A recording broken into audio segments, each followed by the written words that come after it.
दोस्तों, जो मेरा विलेज है वो करहल में है, जो कि मैनपुरी सिटी उत्तर प्रदेश में स्थित है।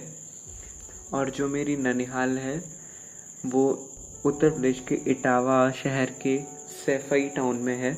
तो सैफई और करहल में डिस्टेंस सिर्फ 6 किलोमीटर्स का है और दोनों के बीच में सिटी के बॉर्डर्स पड़ते हैं, मतलब इटावा और मैनपुरी सिटी का बॉर्डर पड़ता है। तो पहले हम क्या करते थे, पहले हमें by road Etawah railway station आना पड़ता था। तो सिंस 2017 DMU वहाँ पे चल गई है, क्योंकि इटावा से मैनपुरी को लिंक कर दिया गया है बाय रेलवे लाइन, जो कि इटावा से कुछ इस तरह है। इटावा के बाद बैदपुर रेलवे स्टेशन है, उसके बाद सैफई रेलवे स्टेशन है, उसके बाद करहल रेलवे स्टेशन है, उसके बाद बुझिया रेलवे स्टेशन है, उसके बाद कीरतपुर रेलवे स्टेशन है and finally then Mainpuri railway station. तो हमें या तो करहल से बोर्ड करना ठीक रहेगा या फिर सैफई से बोर्ड करना ठीक रहेगा। तो करहल में जहाँ पे मैं था तो वहाँ से ट्रेन निकल चुकी थी, तो मैंने एक्टिवा से वो ट्रेन को चेज़ किया और चेज़ करने के बाद एकदम से मैंने ट्रेन बोर्ड की, क्योंकि वहाँ पे जो रिस्ट्रिक्शन है वो 60 kmph का रिस्ट्रिक्शन है उस लाइन पे। तो इस वजह से मैंने इजीली अपनी एक्टिवा से और वो ट्रेन चेज़ कर ली और मैंने बोर्ड कर ली सैफई से। तो मैंने सैफई से तो एकदम से इतनी जल्दी बोर्डिंग और वो नहीं दिखा पाया ट्रेन का डिपार्चर, क्योंकि मैं एकदम से डिपार्टेड ट्रेन में ही चढ़ा था। ऐसे मतलब कि डिपार्ट हो गई और उसके 1 सेकंड बाद मैंने बोर्ड किया, लेकिन इजीली कर दिया था, इतनी कोई स्पीड ज़्यादा बड़ी नहीं थी। उसके बाद जैसे ही थोड़ी देर बाद बैदपुर रेलवे स्टेशन जब आने वाला था, उसके बाद मैंने थोड़ा सा अपनी डिवाइस से शूट किया और उसके बाद मैं आपको दिखाता हूँ कुछ नज़ारे।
और यहीं पे मैं अगले नेक्स्ट 4 कोचेज़ का जो पेयर था उसमें चला गया, क्योंकि जो टिकट एग्ज़ामिनर था वो उसी कोच में था। क्योंकि वहाँ सैफई, बैदपुरा और इन स्टेशंस पर कोई भी टिकट काउंटर अवेलेबल नहीं है, तो फिर आपको चढ़ के अंदर टिकट करवानी पड़ती है, जिसमें कोई भी फ़ाइन नहीं लगता है। टिकट फेयर ही टिकट एग्ज़ामिनर आपसे लेगा और आपको एक हैंड मेड टिकट देगा।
Diesel shed Ludhiana 27,630।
हेलो, कहाँ पे हो?